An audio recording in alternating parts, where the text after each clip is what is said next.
मेरा नाम ताहिरा है। माँ बाप के फौत होने के बाद मैं अपने इकलौते भाई के पास रहती थी, जो हमेशा बाबी की ज़ुबान बोलता था। बाबी मुझे भाई के सामने मारती पीटती, तब भी वो कुछ नहीं कहता था। उसे लगता है कि ताहिरा की ही गलती होगी, वरना मेरी बीवी कहाँ कुछ गलत कर सकती है। और इसी बात में वो गलत पर गलत करती गई। जब मैं जवान हुई तो उनके घर का सारा काम मेरे ज़िम्मे था। भाभी तो सारा दिन फ़ोन से कान लगाए पता नहीं किससे बातें करती रहती और मैं कड़ी धूप में काम करती रहती। कभी कभी तो मैं सिसक कर रो देती, क्योंकि ज़िंदगी बहुत अजियत देने लगी थी। भाई ने एक दो मर्तबा मेरी शादी की बात की, मगर भाभी हर बार टाल कर कह जाती कि अभी तो ताहिरा बच्ची है, ये घर संभाला नहीं जाता तो कहाँ शादी के बाद ससुराल को संभाल सकेगी। भाई इस बात पर सर हिलाते और खामोश हो जाते। उन्होंने मुझे कभी भी भाइयों वाला प्यार या मान नहीं दिया था। उन्हें तो भूल चुका था कि मेरी कोई बहन भी है और इसकी कुछ जिम्मेदारियां भी मुझ पर आयद हैं। एक दिन मुझसे किचन की सफाई करते वक्त दो शीशे के गिलास टूट गए। उस दिन उस औरत ने मुझे बहुत मारा। अगले रोज अपने भाई के सामने इतना ड्रामा किया कि भाई ने मेरा रोता चेहरा भी ना देखा और मुझे डांट कर काम पर चले गए। मेरा पल पल यहाँ अजियत में गुजर रहा था। इस वाकया को हफ्ता हो गया जब मैं सहन में बैठी गंदम साफ कर रही थी। ऊपर से गर्मी भी बहुत ज़्यादा थी, मगर भाभी का बताया काम मुझे हर हाल में ही करना था। तभी बाहर एक आइसक्रीम बेचने वाला आया, जिसकी आवाज़ सुनकर मेरा दिल आइसक्रीम खाने को ललचा उठा। मैंने चुपके से अंदर देखा तो भाभी सो रही थी। सो चुपचाप थोड़ी सी गंदम एक बर्तन में डाली और इस गंदम के बदले आइसक्रीम खरीद कर खा ली। वो फेरी वाला बिल्कुल नौजवान था और खूबसूरत भी था। मैंने सोच लिया था इस घर में रहना है तो थोड़ी बहुत चालाकी, झूठ और मक्कारी से ही काम लेना होगा। यही सोचकर मैंने एक पुराने से थैले में कुछ गंदम छुपा कर रख दी। अब रोज दोपहर को छुपकर आइसक्रीम खाती। आहिस्ता आहिस्ता मेरी उस फेरी वाले से वाकफियत बढ़ती गई और हम में दोस्ती हो गई। शायद मैं ऐसा कभी ना करती, मगर जितनी कैद और ज़ियतनाक मेरी ज़िंदगी को बना दिया गया था, कहीं ना कहीं तो मुझे भी फरार हासिल करना था। अब मैं इस आइसक्रीम वाले, जिसका नाम अरशद था, उसके मुतल्लक ही सोचती रहती। दुनिया के लिए वो फेरी लगाता होगा, मगर मेरे लिए वो किसी शहजादे से कम नहीं था। अरशद के अम्मी अब्बू नहीं थे, एक बहन थी मेरे जितनी। सो इसे मुझसे शादी पर कोई एतराज़ नहीं था, जबकि मेरे पास रिकावट और एतराज़ दोनों ही भाई भाभी की शक्ल में मौजूद थे। मैं चाहकर भी उन्हें किसी के लिए कभी कायल नहीं कर पाती। मैंने घर से भागने का फैसला कर लिया और कभी वापस यहाँ लौट कर ना आने की कसम भी खाई। भाई और भाभी एक शादी में गए हुए थे और मैं घर पर अकेली थी। उनके जाते ही अपने दो चार जोड़े मैंने एक बैग में डाले। अम्मा मेरे लिए सोने की दो चूड़ियाँ छोड़कर गई थीं। वहाँ से वो चूड़ियाँ उठाईं और बाकी कुछ ज़रूरत का सामान उठाया और अरशद के साथ फरार हो गई। तकरीबन 1 घंटे बाद हम दोनों उसके छोटे से घर में पहुँचे। अरशद की बहन का नाम नाइला था। वो मुझसे मिलकर बहुत खुश हुई और मेरे आने से पहले ही मज़ेदार सा खाना तैयार करके बैठी थी। खाना खाने के बाद हम तीनों अदालत पहुंच गए। अगले 2 घंटों में हमारा निकाह हो चुका था और वो ताहिरा, जिसकी कोई पहचान नहीं थी, आज अपने शौहर की इज्जत बने सर फख्र से उठाए खड़ी थी। मैं बहुत खुश थी। मेरी ज़िंदगी बहुत हसीन हो गई थी। नाइला को मैं कुछ भी ना करने देती और सारा काम अपने हाथों से करती। वो भी चंद ही दिनों में मेरी गर्विदा हो गई थी। उसे पढ़ने का बहुत शौक था और वो सारा सारा दिन पढ़ाई करती रहती। अरशद अपनी बहन नाइला के लिए रिश्ता ढूंढने लगा। मुझे अभी वो छोटी लगती थी, मगर मैं इस मामले में नहीं बोली, क्योंकि मुझे अपना वक्त याद आ गया जब मेरे भाई मेरी शादी करना चाहते थे और भाभी ने ऐसा नहीं होने दिया था। सो मैं चुप कर गई। उसके इम्तहानात होते ही हमने एक अच्छी जगह देखकर नाइला की शादी कर दी। मैं अब घर में बिल्कुल अकेली होती थी। हर वक्त दिल घबराता था, लेकिन ये तन्हाई भी खुदा ने मुझे अपनी रहमतों से नवाज कर ख़त्म कर दी। मेरी दो जुड़ियां बेटियां पैदा हुईं। अरशद के तो पैर ही ज़मीन पर नहीं टिक रहे थे जब उनके हाथों में दो नन्ही कलियां थमाई गईं। इसी खुशी में वो मिठाई लेने बाहर गए तो कभी नहीं लौटे। उनकी उम्र बस बेटियों को देख लेने तक ही थी और एक तेज़ रफ्तार ट्रक उन्हें कुचलता हुआ चला गया और वो अपनी आखिरी सांसें सर्द सड़क पर पड़े ले रहे थे। इस अस्पताल में एक नर्स हमारे मोहल्ले की भी थी और मुझे अच्छी तरह जानती थी। ये बुरी खबर सुनकर मेरा जहन ही माऊफ हो गया और अगले 2 दिन तक मैं होश में नहीं आई। इस नर्स ने मेरी देखभाल की और मेरी बच्चियों को संभाला। अरशद के बाद जीना बहुत मुश्किल था, मगर इस बात की हिम्मत मुझे अपनी बच्चियों की जानब देख कर मिलती। जब मैं उनकी शक्लें देखती तो दारक होता कि इनके पेट भी पालने हैं। अरशद के जाने के बाद नाइला 2 हफ्ते मेरे पास रहकर वापस चली गई। रात में कई मरतबा उठकर अपने छोटे से घर का दरवाज़ा देखती, कहीं गलती से खुला तो नहीं रह गया।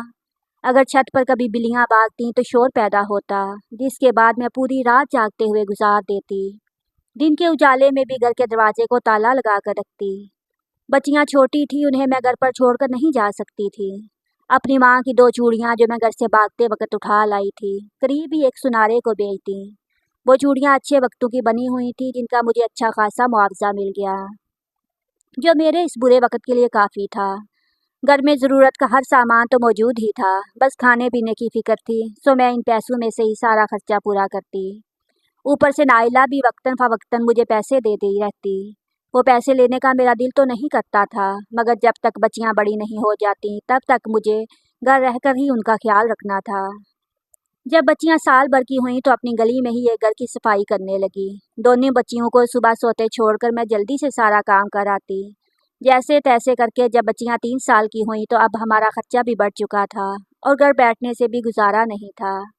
मैंने एक सरकारी स्कूल में मैडम की मिन्नत करके आया का काम करने लग गई और वहीं अपनी बच्चियों को भी ले जाती।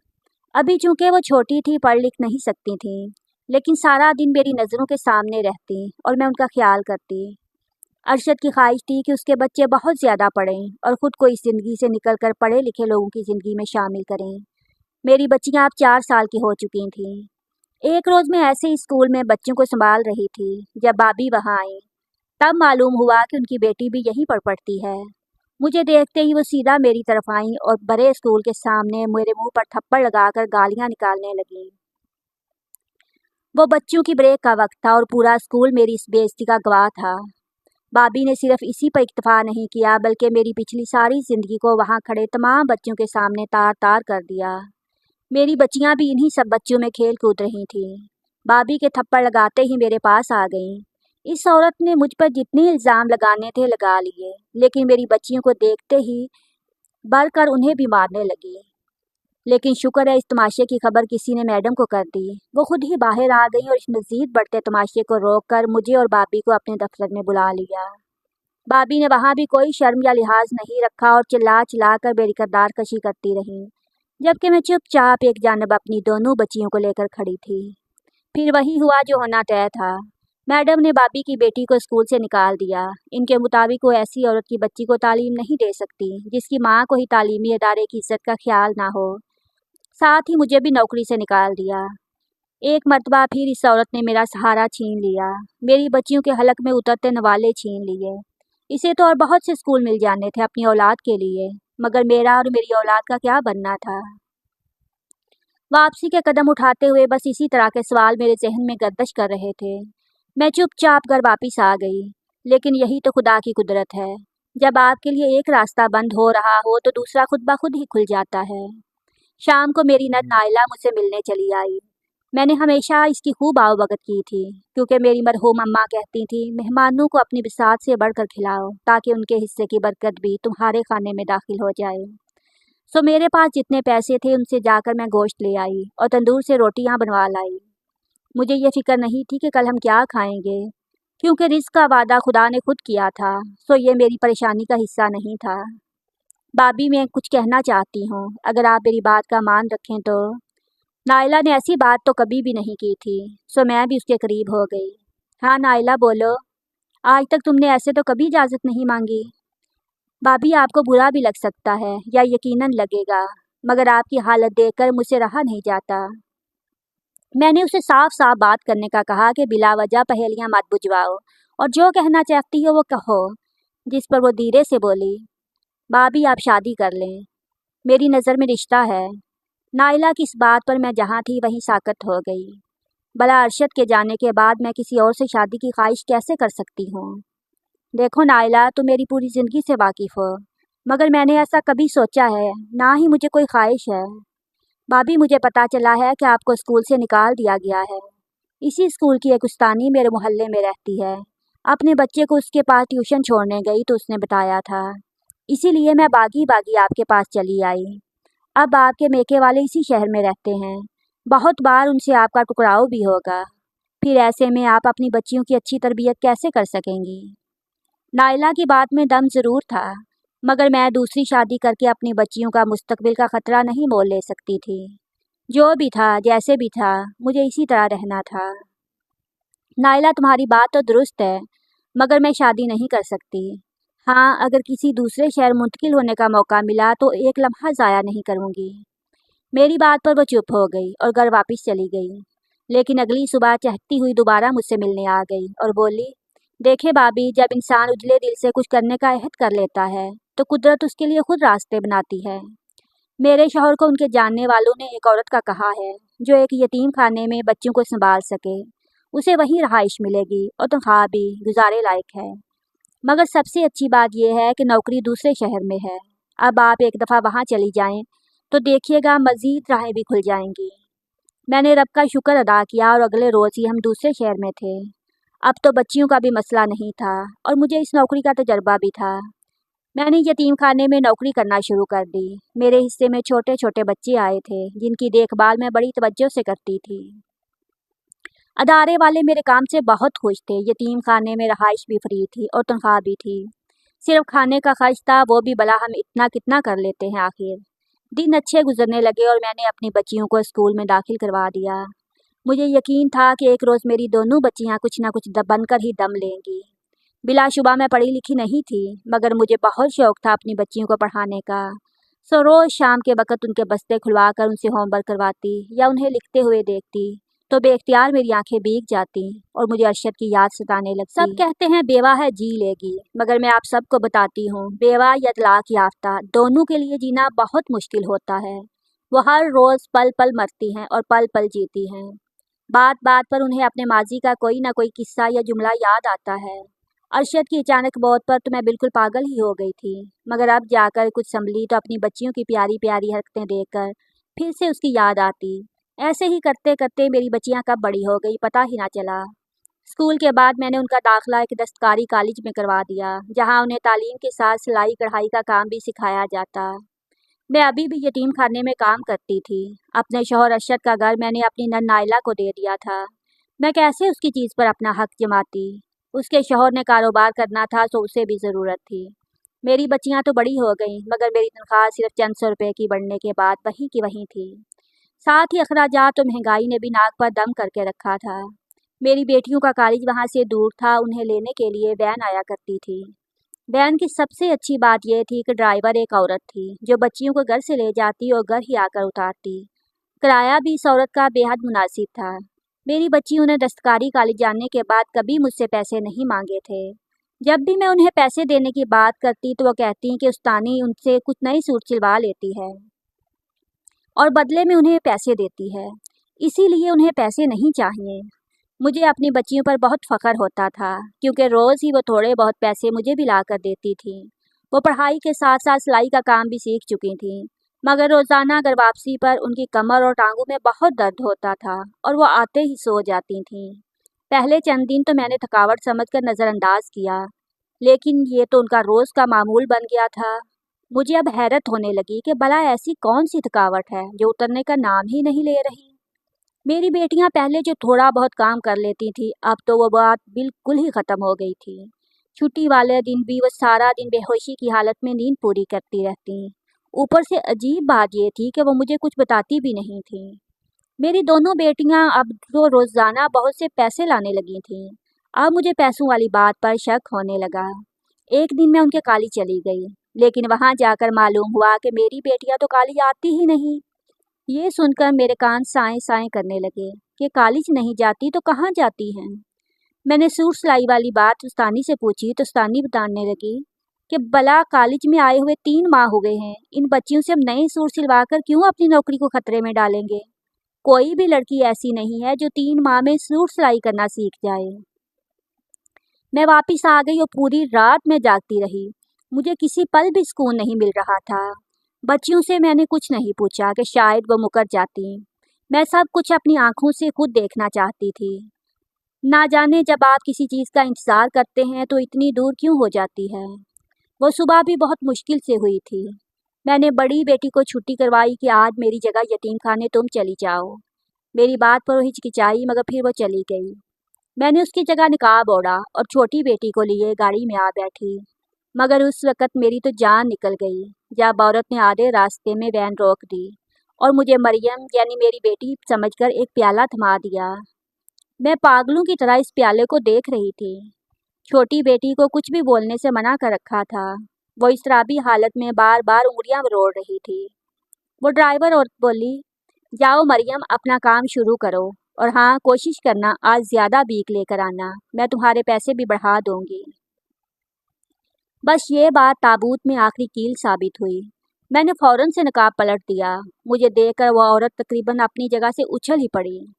मेरे पास नोकिया का छोटा मोबाइल था जिसे दिखाते हुए मैंने कहा, मुझे सच सच बता दो वरना मैं अभी पुलिस को फ़ोन कर दूंगी, और अगर मैं ना भी कर सकी तो मेरी बड़ी बेटी घर में मौजूद है, वो फ़ोन कर देगी। इसलिए हमें बगैर कोई नुकसान पहुंचाए सब हकीकत बताओ। मेरी बात पर वो चंद लम्हे बेचैनी से अपने लब काटती रही मगर नहीं बोली। तभी मेरी छोटी बेटी बोल उठी, अम्मी ये औरत हमें डराती है, हमें मारती भी है और कहती है कि अगर हमने उसके लिए भीख ना मांगी तो वो गुंडू को बेचकर आपको मरवा देगी, और यही हमें रोज़ थोड़े से पैसे भी देती है। हम दोनों को रोज़ाना मुख्तलिफ सिग्नल पर उतारती है और हम पूरा दिन उसके लिए भीख मांगते हैं। वापसी के टाइम पर ये हमें घर छोड़ देती है और सारा दिन सड़क पर भीख मांग मांग कर हमारी कमर और टांगों में दर्द हो जाता है और थकावट भी बहुत हो जाती है। छोटी बेटी की बात सुनकर मुझ में सकत ही खत्म हो गई कि मैं कुछ कर सकूं, लेकिन शुक्र इसी लम्हे मैंने पुलिस को फ़ोन किया, मगर तब तक वो मेरे बाल बुरी तरह नोच चुकी थी। दूसरी जानब से पुलिस ने भी फ़ोन उठाया तो छोटी बेटी ने उन्हें तमाम सूरत हाल बता दी। इस औरत ने जल्दी से हम माँ बेटी को गाड़ी से बाहर धक्का देकर निकाला और गाड़ी वहाँ से भगा कर ले गई। पुलिस पहुंची तो हमने उसकी गाड़ी का नंबर और हुलिया बता दिया और फिर शाम तक वह औरत सलाखों के पीछे थी। घर आकर मैं दोनों बेटियों से बहुत ही ज़्यादा खफा हुई और उन्हें बुरी तरह डांटा कि माँ अगर अनपढ़ जाहिल है तो क्या उसे अपनी बेटियों की हरकतों के बारे में कुछ नहीं मालूम होगा। तुम दोनों पढ़ी लिखी होने के बावजूद इस औरत से डरकर भीख मांगती रही। वो काम जो तुम्हारी माँ ने अपनी सारी जिंदगी नहीं किया, वो तुम दोनों ने करते हुए एक पल ना सोचा कि जब मुझे मालूम होगा तो मुझ पर क्या गुजरेगी। मेरी बातों पर मेरी दोनों बेटियां ही रोने लगी। उन्हें देखकर बार बार मेरा दिल दुख रहा था, मगर मुझे सख्ती से उनकी हौसला शिकनी करनी थी। आज उन्होंने ये कदम उठाया है तो कल ना जाने क्या क्या कर सकती हैं। जब मैं डांट कर थक गई तो वो दोनों ही मेरे पास आईं और बड़ी बेटी कहने लगी, अम्मी हम पढ़ी लिखी हैं, बाशऊर हैं, लेकिन हमारे घर के हालात भी तो हमारे सामने हैं ना। हम पूरा पूरा दिन आपको बच्चों को संभालते उनका गंद साफ करते हुए देखती हैं, जिससे हमारा दिल कट के रह जाता है। ये सब कुछ हमने इसीलिए किया कि अगर कुछ अखराजात पूरे हो जाएंगे शायद हम आपका कुछ बोझ बांट सकें, मगर हमें माफ़ कर दें। अम्मी हम गलत थे, हमने आपका एतबार तोड़ा है, हमें माफ़ कर दें। हम आपसे वादा करते हैं कि अब्बू का ख्वाब ज़रूर पूरा करेंगे और बहुत ज़्यादा पढ़ेंगे और आइंदा आपको हमारी तरफ से कोई शिकायत नहीं मिलेगी। वो दिन और आज का दिन मेरी बच्चियों ने बहुत मेहनत की और ये सच है कि खुदा मेहनत का सिला ज़रूर देता है। आज मेरी दोनों बेटियां ही कामयाब डॉक्टर भी हैं और गरीब बच्चों के लिए एक दस्तकारी स्कूल भी चला रही हैं। मज़ीद अच्छी वीडियोस के लिए हमारे चैनल को सब्सक्राइब कीजिए। शुक्रिया।